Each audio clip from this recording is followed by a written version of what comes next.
Hey guys, Jeff here, bringing you a Workbench update for March 2016. So since my last one of these videos, I haven't done any miniature painting. Frodo's still in his pot, as you can see. But I have built quite a bit of terrain. So first of all, I'll start with the trees. So you might have seen these trees from Outline Models in a review I did a couple of weeks ago. If not, and you're interested, there'll be a link in the description. These little forest sections I made up with them for 6mm. And I'm quite happy with them. I think they look great for what they are. They're just a bit of foam core really, and some cheap trees and a bit of comp foliage here and there. Yeah, I'm pretty happy with them. They help to break up the board a little bit because I don't have a huge amount of 6mm terrain.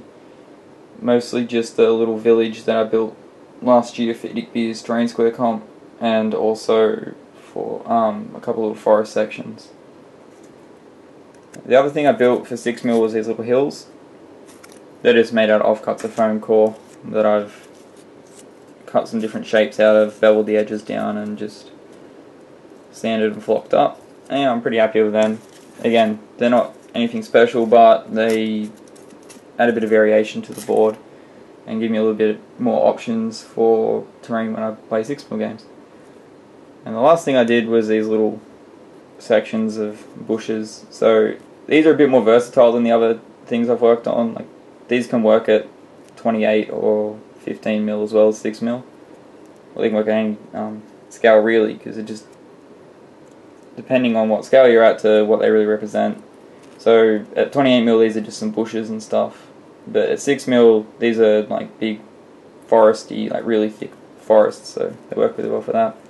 All that was a bit of balsa wood that I've had laying around, and I split it up into these little sections, beveled the edges a bit, painted and flocked them, and then just glued some comp foliage on. A bit of dry glue there I gotta get rid of.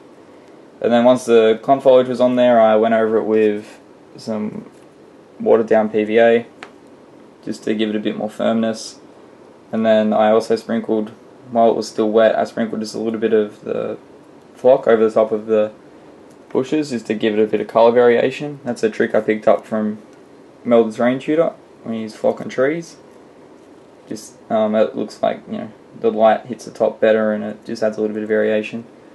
But yeah, so they didn't really take long. After that I just hit them with a matte varnish, and that really solidified a lot of the, you can see it really well on this one, solidified the sponge a lot. That makes it look comp foliage. There's still a little bit of spring in it, but not too much, so it's not going to fall off anytime soon.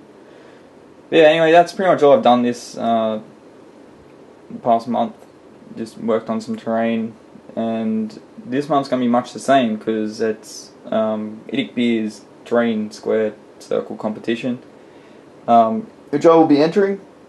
I've got a big piece of foam core next to me, which I'll be making my piece out of, but I will go into that in another video because I want to go over the full project in more detail.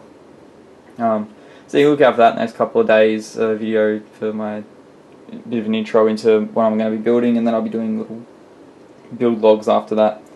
But yeah, that's it for this one guys, and as always, thanks a lot for watching, and I'll see you on my next one. Bye for now.